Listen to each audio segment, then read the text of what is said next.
آج ہی میں ایک کیس سن رہی تھی، تو اس میں یہ تھا کہ ایک لیڈیز تھیں، وہ اپنے بچوں کے لیے کمانے جاتی تھیں، باہر نکلتی تھیں ان کی ضرورتیں پوری کرنے کے لیے، انہیں پڑھانے کے لیے، لکھانے کے لیے، کھلانے کے لیے، یہ سب کام کرنے کے لیے وہ باہر جاتی تھیں۔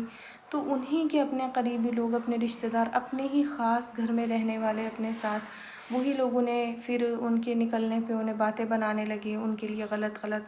افواہیں اڑانے لگے، ان پہ الزامات لگانے لگے۔ تو ان کا یہی کہنا تھا کہ میں کیا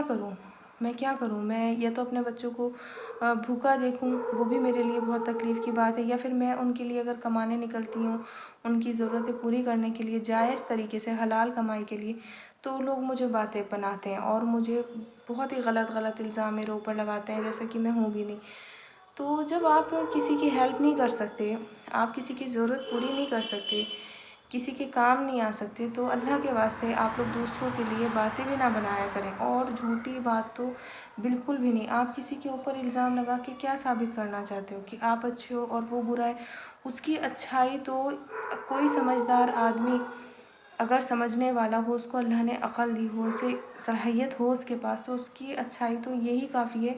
کہ وہ اپنے بچوں کے لیے، ان کا پیٹ بھرنے کے لیے، ان کو قابل بنانے کے لیے وہ نکل رہی ہے۔ اس کی اچھائی تو اسی بات سے ظاہر ہو گئی،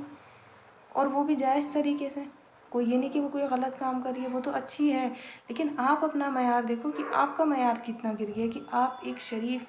صحیح عورت پہ، جو ایک ماں ہے، ماں کبھی بھی اپنے بچوں کو نا ایسے نہیں دیکھ سکتی، وہ کچھ بھی کرے گی، کہیں سے بھی لائے گی، کسی بھی طرح کمائے گی، لیکن وہ سوچے گی چلو میں پیٹ بھر کے نہیں کھلا سکتی تو کم سے کم بھوکا بھی نہ سلاؤں اپنی اولاد کو، وہ کرے گی اپنی اولاد کے لیے۔ لیکن آپ کتنے بے غیرت ہو گئے کہ آپ کو ایک تو اس کی اولاد نہیں دکھ رہی کہ آپ ان کی ہیلپ کرو، دوسری اگر وہ اپنے بچوں کے لیے کر رہی ہے تو آپ اس کے لیے اور مشکلات پیدا کر رہے ہو۔ ارے آپ کو کچھ تو اللہ کا خوف کرنا چاہیے، آپ کو ڈرنا چاہیے کہ ہم اللہ تعالیٰ کو کیا منہ دکھائیں گے، یا پھر آج یہ جو حالات اس عورت کے اوپر ہیں، کل کو ہماری بیٹی پہ یا بہن پہ آ گئے تو ہم اسے کیسے ڈیل کریں گے؟ کیا ہم ایسے ہی ڈیل کریں گے؟ عورت تو سب عورت ہوتی ہے، عورت کی تو سب کی عزت ایک جیسی ہوتی ہے، یہ نہیں کہ وہ دوسری عورت ہے یا آپ کی بہن ہے تو اس کی عزت بڑھ گئی، نہیں۔ آپ اچھے انسان جب ہو جب آپ ہر عورت کی برابر عزت کرنا جانتے ہو۔